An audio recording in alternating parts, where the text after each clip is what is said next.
Assalamualaikum warahmatullahi wabarakatuh. Malam ini kita kedatangan tamu, yang biasa memimpin rapat.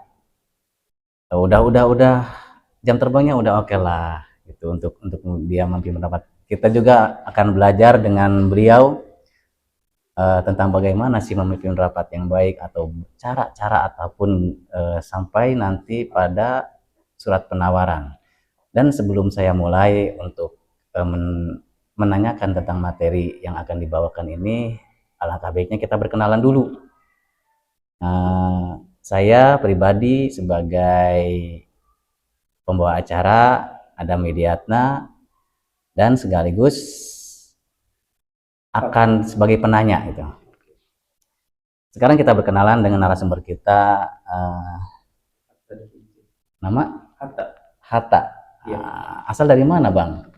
Waduh, kalau dibilang asal kayaknya susah ditebaknya ya. Oke, oke, oke. Soalnya dari kecil di Jakarta, terus sekarang di Pandeglang. Oke, oke, oke, oke. Sekarang kesibukan apa, Bang? Kesibukan sekarang ya seperti kebanyakan orang lah bang, nyari-nyari kerjaan. Berarti belum dapat kerjaan yang tetap. Iya bang. Tapi ini di sini, wah pengalamannya luar biasa ini. Saya juga nggak bisa sebutin satu-satu ya, karena saya juga nggak ngerti nih kalau mau disebutin satu-satu. Jadi sekarang saya langsung aja ke pertanyaan materi aja ya. Iya boleh bang.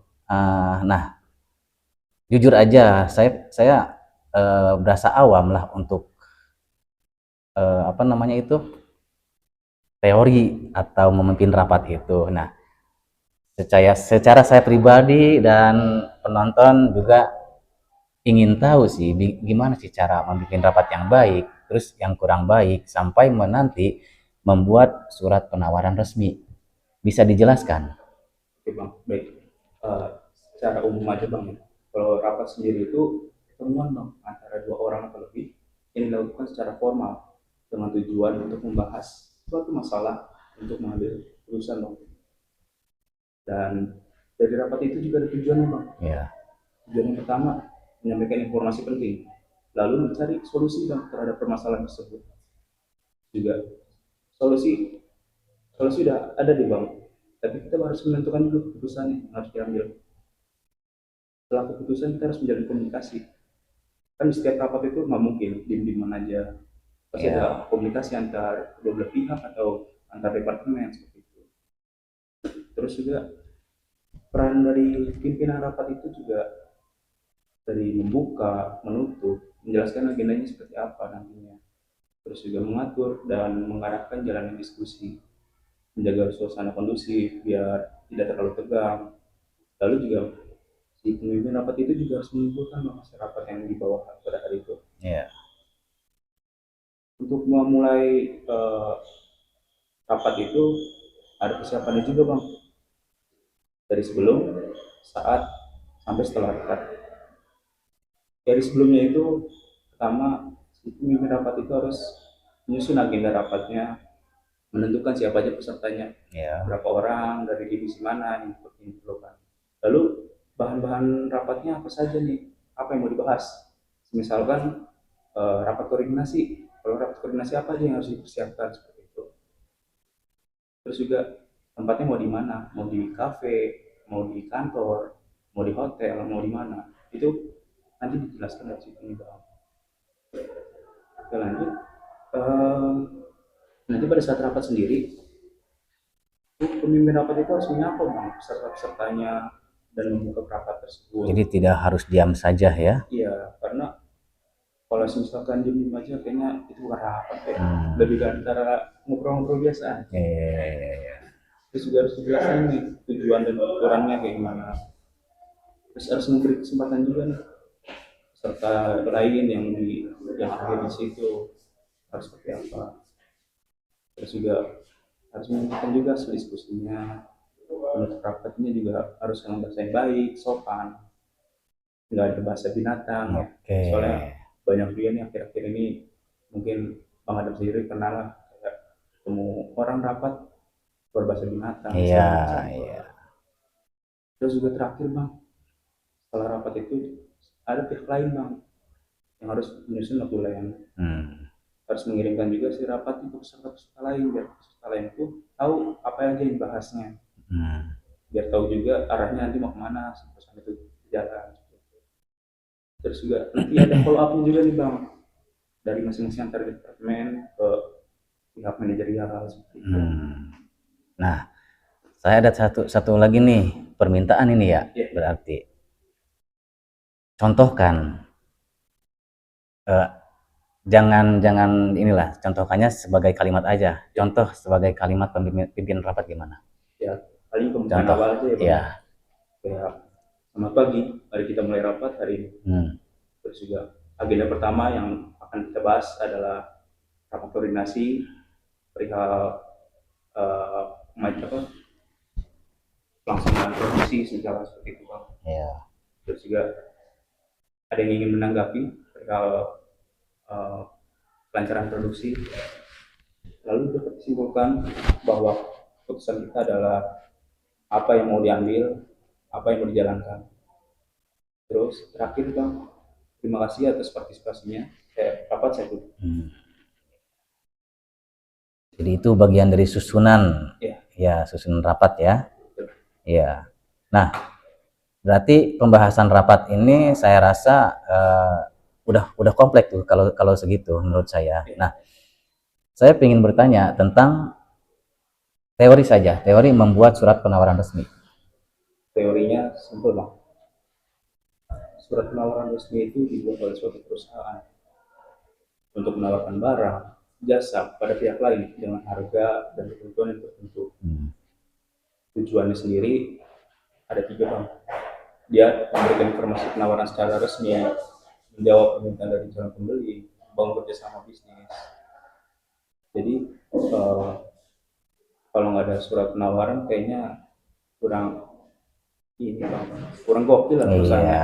Iya betul. Terus juga dari surat penawaran ini ada ciri-cirinya juga nih bang. Oh gitu. Ya, ciri-cirinya yang pertama harus menggunakan bahasa baku dan formal. Terdapat bab surat dan nomor surat, mencantumkan juga informasi produk atau jasa yang ditawarkan. Harapan untuk kerjasama lebih lanjut juga harus ada. Oh iya. Itu, nah di situ kan tadi ciri-ciri surat penawaran resmi ya. Untuk strukturnya gimana? Strukturnya yang paling atas ini bang kita bahasnya ya. Ya. Ada bab surat, nomor dan tanggal surat ya. Terus juga ada bang nama dan alamat penerimanya. Misalkan ditujukannya ke pihak departemen apa gitu. Ya. Terus juga ada salam pembukanya juga.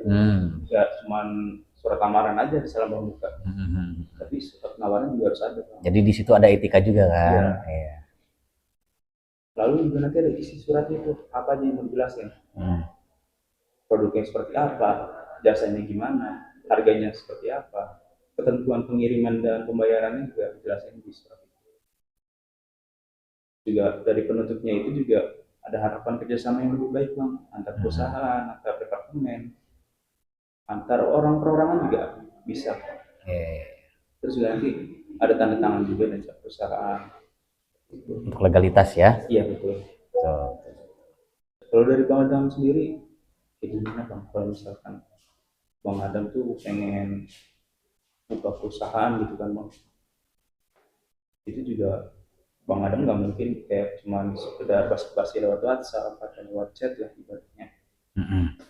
Misalkan ke teman butuh apa gitu, padahal teman itu juga misalkan dia punya perusahaan atau CV gitu. Gak mungkin Bang Adam cuma sekedar japri aja. Iya. Pasti kan walaupun japri pihak tempat menambang yang dituju ini pasti bakal mengirimkan surat penawarannya juga. Jadi tetap harus ada dokumen yang dilampirkan. Betul. Biarpun istilahnya apa namanya dengan teman atau saudara, ini kan bisnis, tidak bisa hanya sekedar lisan tulisan, gitu kan? Harus ada surat juga, apalagi surat penawaran ya minimal proposal, itu kan pengajuan kerjasama gitu. Kita juga kan belajar juga bang. Iya. Cara bikin proposal itu kayak gimana? Iya. Dari apa aja sih yang harus dipersiapkan seperti itu. Saya rasa pertanyaan dari saya cukup. tentang pembahasan pimpinan rapat ataupun surat penawaran resmi ya. Gitu. Dan saya rasa juga lengkap lah keterangan-keterangan yang dijelaskan oleh Bang Hatta Da Vinci ini. Gitu. Jadi kalau misalkan ada pertanyaan, nanti bisa lewat WhatsApp atau lewat langsung komen di YouTube aja ya. Oke? Paling nanti buat surat penawaran resmi nanti saya tampilin. Oh, bisa nanti dilampirkan untuk surat penawaran resmi katanya. Gitu. Untuk sekedar contoh aja Bang. Oke. Terlalu dipakai buat teman-teman. Baik. Terima kasih untuk Bung Hatta Da Vinci atas waktu dan kesempatan untuk hadir dan menjelaskan tentang materi-materi ini. Saya sangat menghargai kedatangan Anda dan terima kasih untuk semua yang menyaksikan podcast ini. Semoga ini jadi tontonan yang rileks aja gitu, karena kita juga tahap belajar gitu. Oke. Saya akhiri. Selamat malam. Wassalamualaikum warahmatullahi wabarakatuh.